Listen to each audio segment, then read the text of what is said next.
This poem is for my mother, my best friend, the one that gave me the gift of life, the one who would lift my spirits and force me to be the best I could be, dress me and make sure I always ate my vegetables.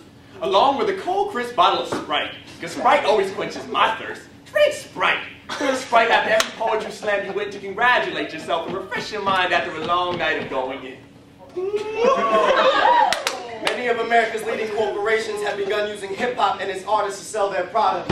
Recently, it seems like poets are the new commodity. If they had their way, our stories would only serve to sell their products. In 2007, Sprite changed its slogan from "Obey your thirst" to "Obey."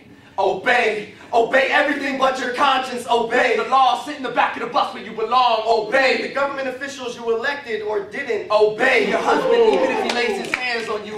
Obey every billboard like a commandment. In a time when we're told to think that the only thing we should be making is money. The mere act of creating something new is an act of rebellion. A revolution. See, our art may start from the paper, but it doesn't have to end with it. This poetry is power, but we're beginning to write our pieces with the same pens they use to sign our souls over to them. The ink is colored green. Our morals are somewhere in the fine print, and our identities are sugar-coated with slogans. We all try to climb the corporate ladder, only to find the puppeteer at the top dangling something over the catwalk. And then you remember that one time that PR guy said, "I could pull a few strings for you." It shows different if you know they'd be attached to your arms and legs. And if they make those long lines so long, you wouldn't even realize you're hanging on a cross, held by a corporate Geppetto to the lines of us like, "I'm a real poet," making it up.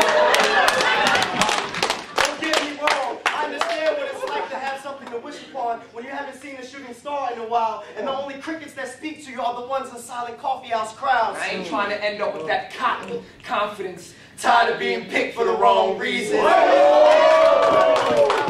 Friday night slams won't get me in the Monday morning classes. My mother spent 25 years living in apartments.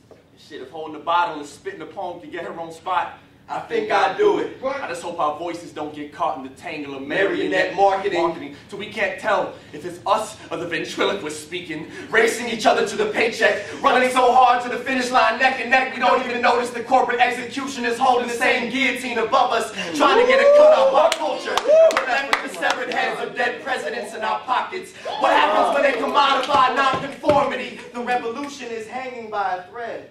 I just hope we're still the puppeteers.